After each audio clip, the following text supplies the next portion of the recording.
आप सभी लोगों से अपील करना चाहता हूं, मेरे चुनाव निशान साइकिल पर जो आपके ईवीएम मशीन के तीसरे खाने में है, उसकी बटन दबाकर मुझे सेवा का अवसर प्रदान करें। धन्यवाद। जय भीम, जय भारत। अंबेडकर नगर के सांसद हैं लालजी वर्मा जी ने इन्होंने भाजपा के ऊपर आरोप लगाया कि भाजपा संविधान को खत्म करना चाहती है। संविधान की जगह पर भाजपा मनुस्मृति को लागू करना चाहती है। अगर आप संविधान को बचाना चाहते हैं, उसकी सुरक्षा करना चाहते हैं, तो आपको भाजपा को सरकार से, सत्ता से हटाना पड़ेगा, तभी जाके हमारा संविधान सुरक्षा होगा। ये इन्होंने क्यों कहा? क्योंकि हालिया में कुछ घटनाएं ऐसी हो रही हैं जो संविधान के विरुद्ध जाकर काम किया जा रहा है। इसमें कहीं कहीं बात ये भी आ रही, पुलिस प्रशासन जाति और धर्म को देखकर कार्रवाई कर रही है। अब हम एक मामले की बात करते हैं तो समाजवादी पार्टी के 28 जून को उन्होंने ट्विटर पर एक पोस्ट करके ये बात लिखी थी। यह आरोप भाजपा के हिंदू राष्ट्रवादी के रुख को और रूपरेखा को दिखाता है। 1950 में बने संविधान पर धर्मनिरपेक्ष ढांचे से टकराता है। लोकनीति CSDC के 2018 SD कहती है कि 67% भारतीय संविधान की धर्मनिरपेक्षता को महत्व देते हैं। लेकिन सवाल उठता है कि क्या सचमुच ऐसा हो रहा है? हम बात करेंगे कि हाल ही में 27 जून 2025 को RSS के एक नेता हैं दत्तात्रेय हासबोले ने आपातकाल के दौरान 1975 से 1977 के दौरान संविधान की प्रस्तावना में धर्मनिरपेक्षता और समाजवाद शब्द जोड़े जाने पर सवाल उठाया है।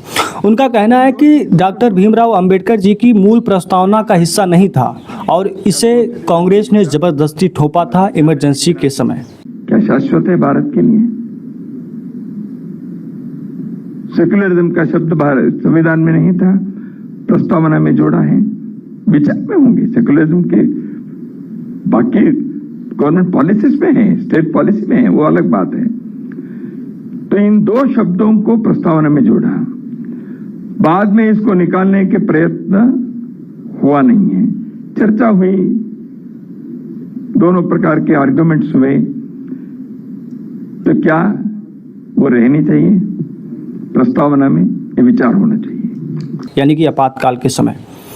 अब हम समझते हैं कि डॉक्टर भीमराव अंबेडकर क्या इसके विरोध में थे या इसका वो सपोर्ट करते थे? तो डॉक्टर भीमराव अंबेडकर का नज़रिया ये था कि धर्मनिरपेक्षता और समाजवाद से सहमत थे, क्योंकि संविधान पहले से ही इन मूल्यों को दर्शाता है और उनका मानना था कि इन शब्दों का जो मूल्य है वो संविधान के आत्मा में पहले से जुड़ा हुआ है। इन शब्दों की जोड़ने की ज़रूरत, आवश्यकता नहीं है, क्योंकि ये पहले से ही था। उन्होंने मनुस्मृति का विरोध किया था। 1927 में सार्वजनिक रूप से जला दिया गया था, क्योंकि यह जाति भेदभाव और अस्पृश्यता को बढ़ावा देता है।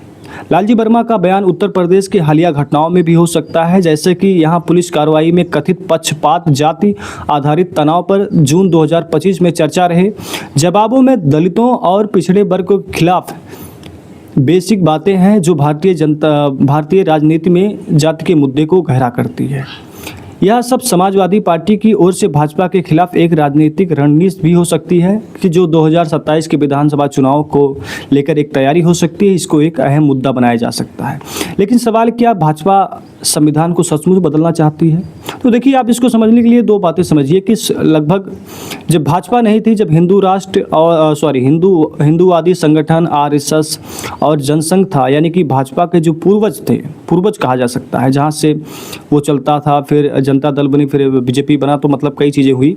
तो इनके कई लोगों ने, पूर्वजों ने संविधान का विरोध किया था। संविधान में कुछ सवाल उठाए थे। कुछ लोगों का, RSS का कहना था कि इसमें तो राष्ट्र हित में या फिर हमारे हिंदुस्तान की कुछ बातें तो इसमें है ही नहीं।